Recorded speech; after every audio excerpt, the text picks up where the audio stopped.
Hey squad, and welcome back to my YouTube channel. I am Yuri Tochilo, and let's get started.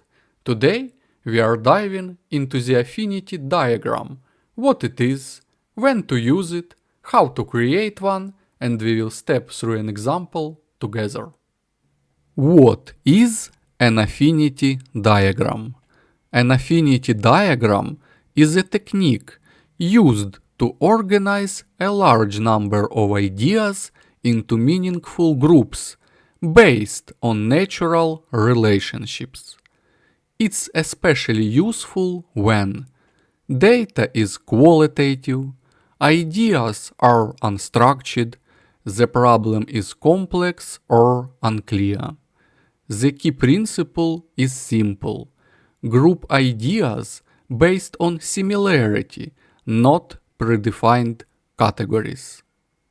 Use an affinity diagram when there is a large volume of ideas with no clear structure. The team has different perspectives. The problem is ambiguous or not well defined. There is a need to identify underlying patterns and relationships. Typical scenarios in projects: gathering user requirements, identifying project risks, analyzing customer feedback, improving processes. How to create an affinity diagram? Let's break it down into 5 practical steps. Step 1. Generate ideas. Use brainstorming or workshops.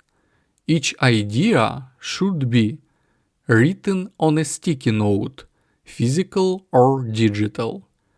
Short and clear. One idea per note. Step 2. Silent grouping.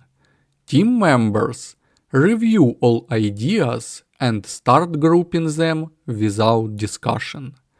This avoids bias and groupthink. Step 3. Create clusters. Gradually, natural groups begin to form. Important rule: no predefined categories. Let patterns emerge. Step 4. Label each group. Once clusters are stable, assign a clear heading to each group. The label should reflect the underlying theme. Step 5. Analyze results. Now we can identify key problem areas, prioritize topics. We can use the results as inputs for root cause analysis, corrective and preventive actions, process improvements, updates to project management plans. Let's step through an example together. Let's say our software development project is experiencing recurring communication inefficiencies impacting delivery. After a brainstorming session, team members jot down issues like too many chat apps, stand-ups are too long, and delays in decision making. Next, we bring together similar notes and sort them into categories like tool overload, ineffective meetings, role and responsibility gaps, feedback and response delays. Here is how the affinity diagram looks. Tool overload. Too many chat apps. I never know which tool to check for updates. We have no shared calendar. Ineffective meetings. Team meetings go off topic.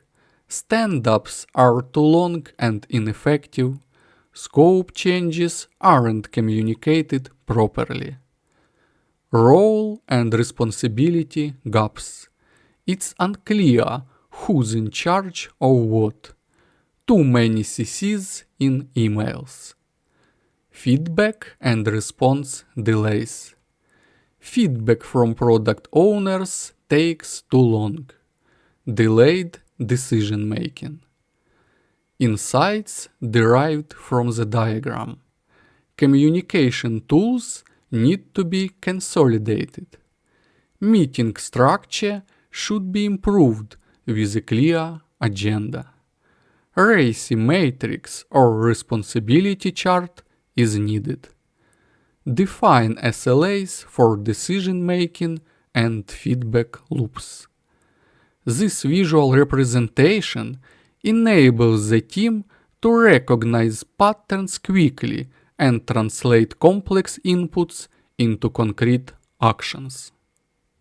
Alright, that's all for today. Don't miss out, hit like and subscribe. Stay awesome and as always, peace.